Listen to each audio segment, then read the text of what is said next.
नमस्ते दोस्तों।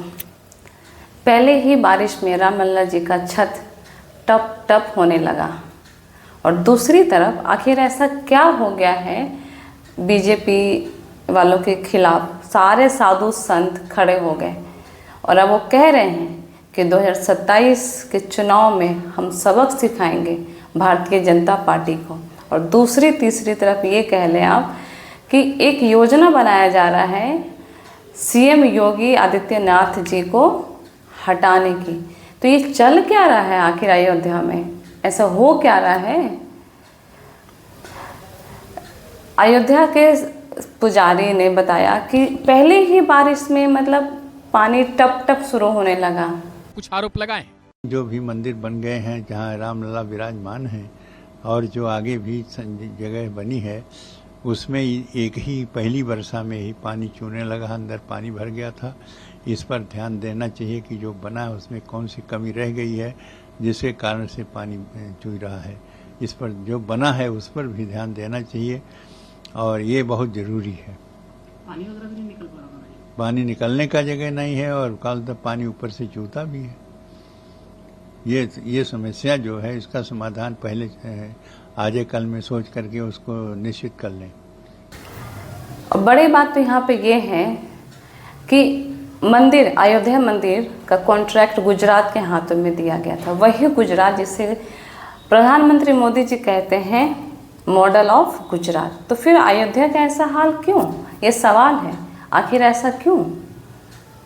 कहीं इतनी जल्दी थी प्राण प्रतिष्ठा करने की कि कॉन्ट्रैक्टर के हाथ में दिया और इतनी जल्दी सारा कार्यक्रम हुआ कि पहले ही बारिश में पानी टप टप शुरू होने लगा। इतनी जल्दी, इतनी बेचैनी, ये धर्म से तो नहीं हो सकता, क्योंकि सारे मठ के आचार्य जी ने पहले ही मना किया था, वार्निंग दी थी कि मंदिर अधूरा है, राम जी का सिर्फ अभी सर बना है, धड़ नहीं बना है, कुछ ऐसे ही कहा था उन्होंने। और इसमें प्राण प्रतिष्ठा करना सही नहीं है, उचित नहीं। इसका परिणाम बहुत गलत हो सकता है, किसी के साथ भी हो सकता है। हुआ, जिसने किया उसके साथ भी बुरा हुआ। तो कहते हैं ना, भगवान के घर में देर है अंधेर नहीं, उनके लाठी में जवाब है। सुनाई तो नहीं देता बट जवाब तो जरूर मिलता है। तो मिल गया।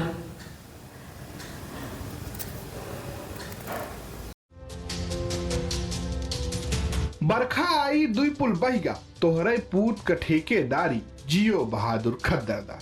अवध के अवधी कवि रफीक सदानी ने सदियों पहले कह दिया था, बीजेपी सरकार ने उसे कर दिया।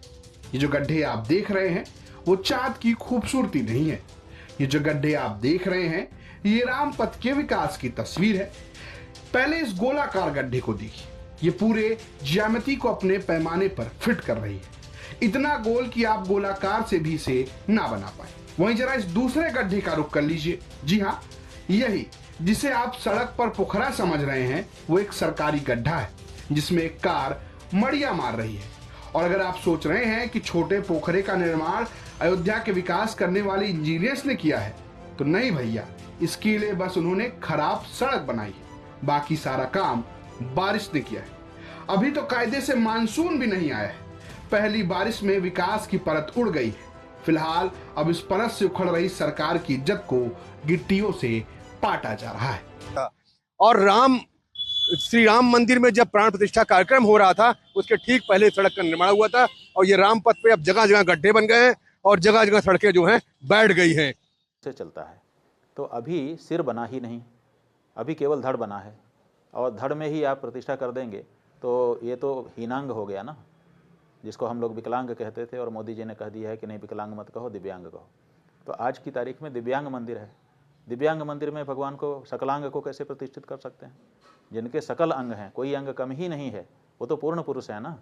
तो पूर्ण पुरुषोत्तम जो है, जो पूर्ण पुरुष है, जिसमें किसी प्रकार की कोई कमी नहीं है, उसको दिव्यांग मंदिर में आप कैसे स्थापित कर दोगे? मंदिर के पूरा बन जाने के बाद ही प्रतिष्ठा शब्द जुड़ सकता है। अभी अगर प्रतिष्ठा शब्द कहा जा रहा है तो ये व्यर्थ है।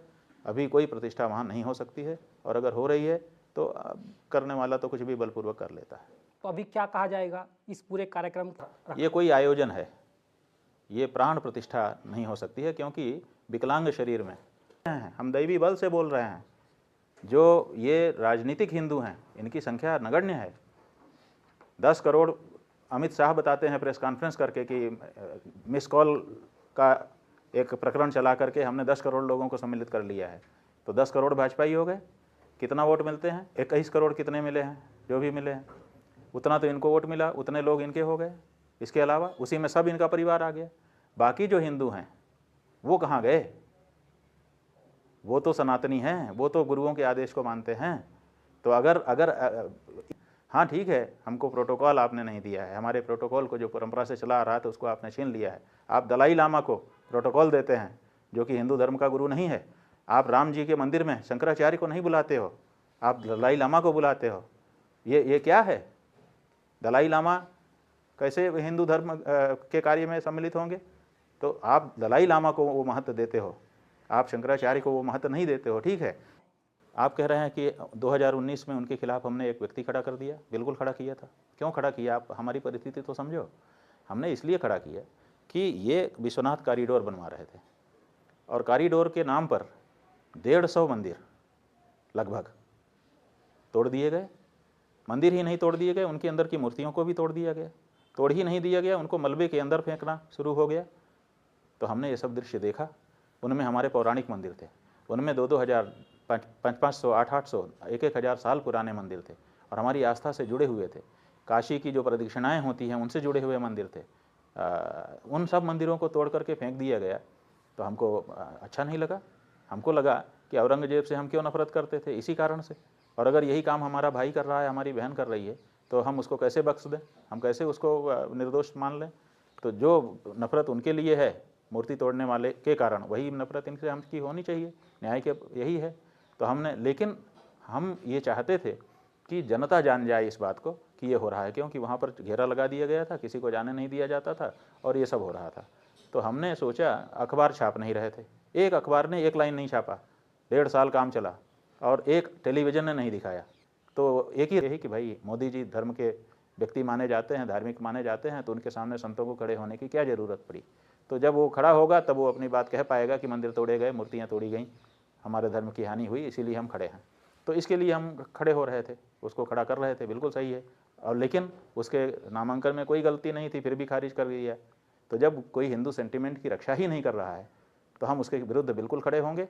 तब भी खड़े हुए थे और आपको बता दें प्रसंगवश कि जब जब भी ऐसा होगा हम खड़े होंगे। अब क्या हो रहा है कि वेद शास्त्रों को नहीं मानेंगे, गुरुओं को नहीं मानेंगे, धर्माचार्यों को नहीं मानेंगे, हमारा नेता ही सब कुछ है, जो कह देगा वही हम करेंगे।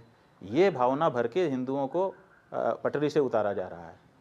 अब इसका आप नेता के सर्कुलर को मानो तो आप हिंदू, ये नहीं, जो धर्मशास्त्र को माने और उसके अनुसार जीवन जिए वही हिंदू है।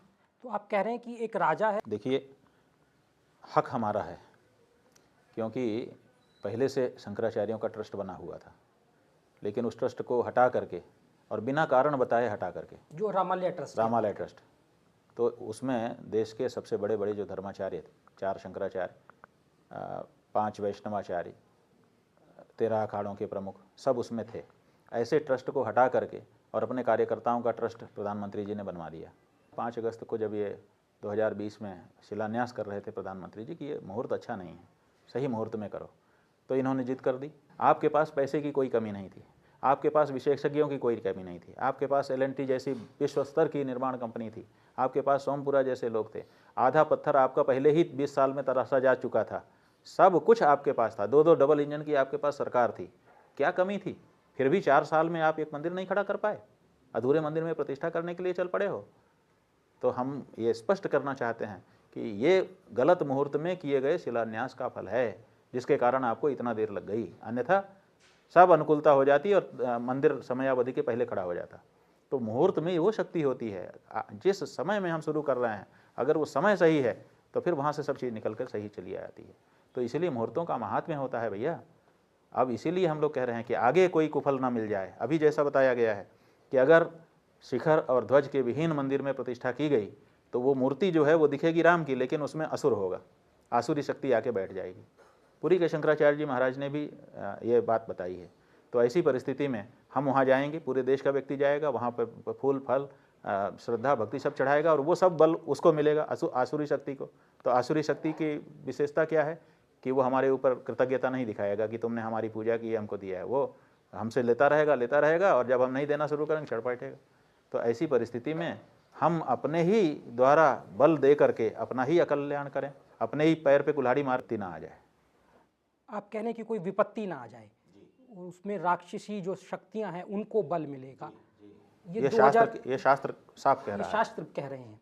2024 का चुनाव पास में है, कुछ महीने पहले प्राण प्रतिष्ठा जैसा इतना बड़ा कार्यक्रम करना, तो क्या आपको लगता है कि जो आप आगाह कर रहे हैं उसका नुकसान ये प्राण प्रतिष्ठा करने वाले लोगों को भुगतना पड़ेगा 2024? भाई अब जो लोग इससे जुड़े हैं सबको भोगना पड़ेगा। प्राण प्रतिष्ठा और राम मंदिर से जुड़े जो लोग हैं, अगर वहाँ पे सही कार्य नहीं हुआ, शास्त्र विधि के अनुसार नहीं हुआ, तो दुष्परिणाम होंगे, अनिष्ट। वो अनिष्ट तो सबको होंगे ना। सरकार के सामने चुनाव है, तो क्या इसका असर उस चुनाव पर पड़ेगा, आप देखते हैं? अभी हम क्या जाने, हमने तो कहा कि अनिष्ट होगा और भोगना पड़ेगा। शासन कर दे रहा है। संकेत कहते हैं या कौन धर्म ये कहता है कि मुझे लाने के लिए या मेरी पूजा करने के लिए मेरे पीछे 1000 मंदिरों तोड़ दिया जाए?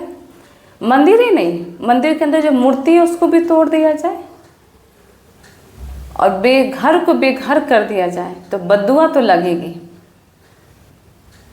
जो गरीबों का बद्दुआ लेके बैठे हैं तो बद्दुआ तो लगने वाली है, लगनी शुरू भी हो गई अब